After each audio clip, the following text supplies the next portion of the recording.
अन्य समाचार મહીસાગરથી ST bus ચાલકની બેદરકારીનો video viral થયો છે। ડ્રાઈવર ચાલુ બસે ફોનનો ઉપયોગ કરતો નજરે પડ્યો। વડોદરાથી લુણાવાડા આવતી એસટીનો ચાલક મોબાઈલમાં વ્યસ્ત।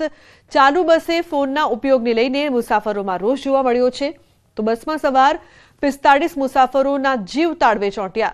જાગૃત મુસાફરે એસટી ચાલકનો વિડિયો સોશિયલ મીડિયામાં વાયરલ કર્યો છે।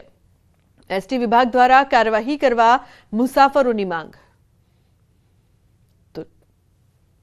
तो संवाददाता मितेश जोड़ाया है વધુ માહિતી આપવા માટે। મિતેશ, જે વિડિયો સામે આવ્યો છે ચાલુ બસમાં ડ્રાઈવરની જે હરકતોનો શું અપડેટ છે આપની પાસે?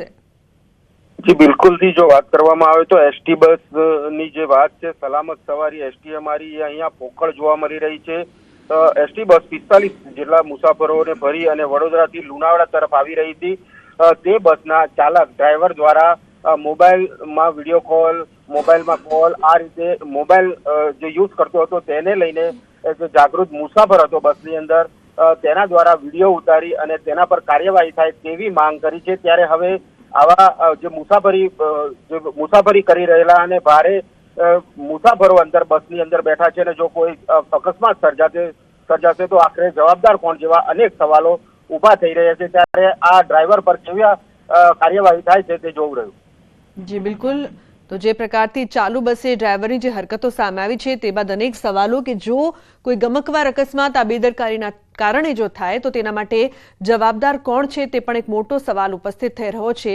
જે પેસેન્જર્સ હતા તેઓમાં રોષ જોવા મળી રહ્યો છે કારણ કે જે ડ્રાઈવર છે તેનું પૂરેપૂરું ધ્યાન ચાલુ બસે મોબાઈલમાં હતું। મોબાઈલમાં આ ડ્રાઈવર છે તે વ્યસ્ત હતો અને અવારનવાર આ પ્રકારની જે ઘટનાઓ સામે આવતી હોય છે તે બાદ અનેક સવાલો એસટી વિભાગના ડ્રાઈવરો સામે એસટી વિભાગ દ્વારા કાર્યવાહી કરવામાં આવે તેવી મુસાફરોની માંગ છે।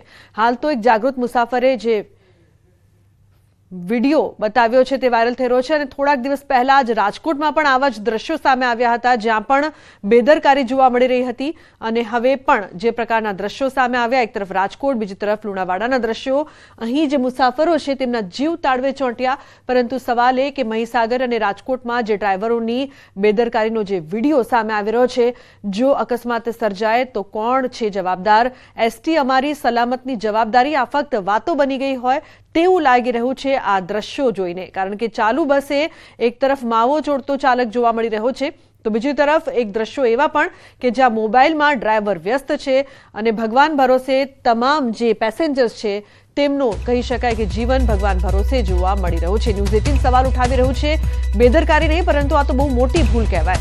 એસટી બસનો અકસ્માત થાય તો કોણ જવાબદાર? કારણ કે ડ્રાઈવરની જવાબદારી છે પરંતુ ડ્રાઈવર જવાબદારી નથી નિભાવી રહ્યો। સલામત સવારીમાં આખરે કેમ બેદરકારી તે પણ મોટો સવાલ અહીં ઉપસ્થિત થઈ રહ્યો છે। તો સમાચારમાં આગળ વાત કરીશું। સુરતની ફાગોત્સવના નામે અશ્લીલ નાચગાનના વિડીયો વાયરલ થઈ રહ્યા છે। વેપારીઓએ ઠુમકા લગાવ્યા, નોટોનો કર્યો વરસાદ। હોળીની ઉજવણીમાં અશ્લીલ કાર્યક્રમોનું આયોજન કરાતા નારાજગી। રવિવારે ફાગોત્સવની ઉજવણીના નામે ફક્ત અશ્લીલતા દર્શાવતો વિડીયો વાયરલ થઈ રહ્યો છે। તો અશ્લીલ કાર્યક્રમનું આયોજન કરાતા નારાજગી। કીર્તેશ જોડાયા છે વધુ માહિતી માટે। કીર્તેશ, તહેવારના નામ પર અશ્લીલ નાચગાન થઈ રહ્યું છે, વેપારીઓ ઠુમકા લગાવી રહ્યા છે, શું અપડેટ આ મામલે?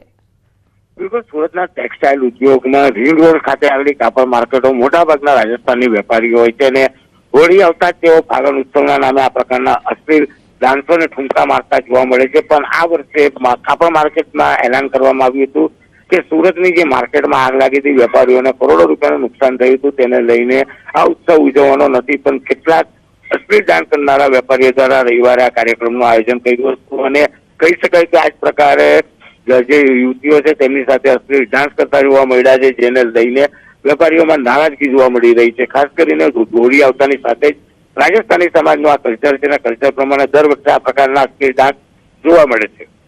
જી બિલકુલ કીર્તેશ, આભાર આ સમગ્ર માહિતી બદલ। તો કાર્યવાહી થવી જોઈએ આ પ્રકારના અશ્લીલ કાર્યક્રમોના આયોજન પર।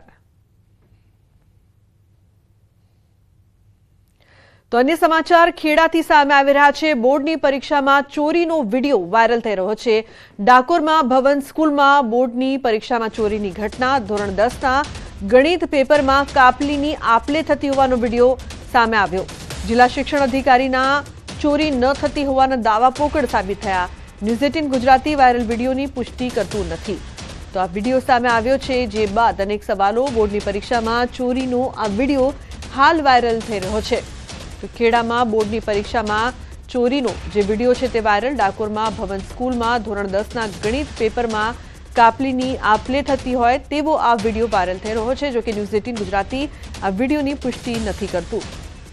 તો એક તરફ બોર્ડની પરીક્ષામાં ચુસ્ત સિક્યોરિટી હોવાની વાત કરવામાં આવે છે, પરંતુ અહીં જે દ્રશ્યો સામે આવ્યા છે, ઉમંગ જોડાયા છે વધુ માહિતી આપવા માટે। ઉમંગ, કાપલીની આપલેનો જે વિડીયો વાયરલ થઈ રહ્યો છે, ખેડાનું કહેવામાં આવી રહ્યું છે, શું અપડેટ? બિલકુલ ચોક્કસ જે પ્રકારે સીસીટીવી ફૂટેજ વાયરલ થઈ છે તેની અંદર સ્પષ્ટપણે ચોરી કરતા હોવાનું સામે આવે છે।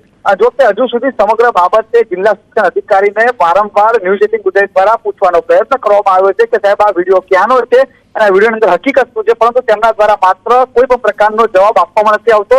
માત્ર એટલો મેસેજ કરવામાં આવી રહ્યો છે કે વિલ ઇન પ્રોસેસ, એટલે અમે ખાલી હજુ તપાસ કરી રહ્યા છીએ।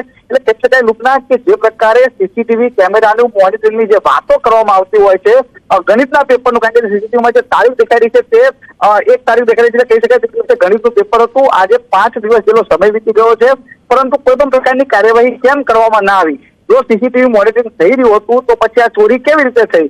અને લુકના સૌથી મહત્વની વાત કરું તો કેટલાક સંચાલકોના એવા દાવા પણ રહેલા હતા કે જે સેલ્ફ ફાઇનાન્સ સ્કૂલો છે ત્યાં આગળ કોઈ પણ પ્રકારની સ્ક્વોડ મોકલવામાં નથી આવતી અને માત્ર જે સરકારી સ્કૂલો છે ત્યાં આગળ સ્ક્વોડની કામગીરી કરવામાં આવતી હોય છે। એટલે ક્યાંક ને ક્યાંક શું આ ચોરી કરવા પાછળ પણ મિલીભગત છે તે હવે તપાસનો વિષય રહ્યો છે, પરંતુ હજુ સુધી જિલ્લા શિક્ષણ અધિકારીનું કોઈ પણ પ્રકારનું નિવેદન સામે નથી આવ્યું। બિલકુલ ઉમંગ, આભાર સમગ્ર માહિતી બદલ। તો મહત્વનું છે કે જે પ્રકારથી હજુ સુધી સંતોષકારક જવાબ નથી સામે આવી રહ્યો, જિલ્લા શિક્ષણ અધિકારીના દાવા પણ પોકળ સાબિત થઈ રહ્યા છે, અને જ્યારે આ વિડીયો અંગે સવાલ કરવામાં આવ્યો ત્યારે સ્પષ્ટ જવાબ આપવામાં નથી આવી રહ્યો।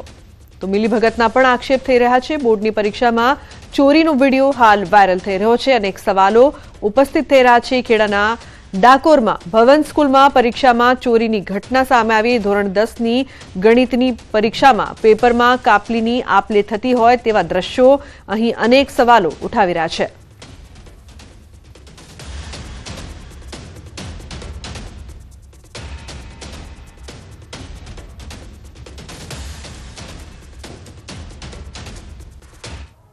તો સમાચારમાં આગળ વાત કરીશું હોસ્ટેલમાં રેગિંગ।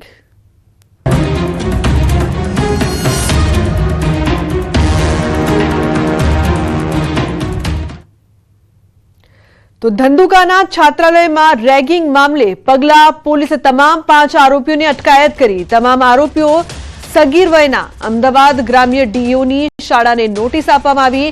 સપ્તાહ પહેલાની ઘટના છતાં ડીઈઓને જાણ કેમ ન કરાઈ? ડીઈઓની ટીમ શાળામાં રૂબરૂ જઈને તપાસ કરશે। છાત્રાલયના સંચાલક સાથે ન્યૂઝ 18ની વાતચીત। છાત્રાલયમાંથી કૃત્ય કરનાર વિદ્યાર્થીઓને સસ્પેન્ડ કરાયા, તે સમયે ભોગ બનનાર વિદ્યાર્થીઓએ કોઈ જાણ ન કરી।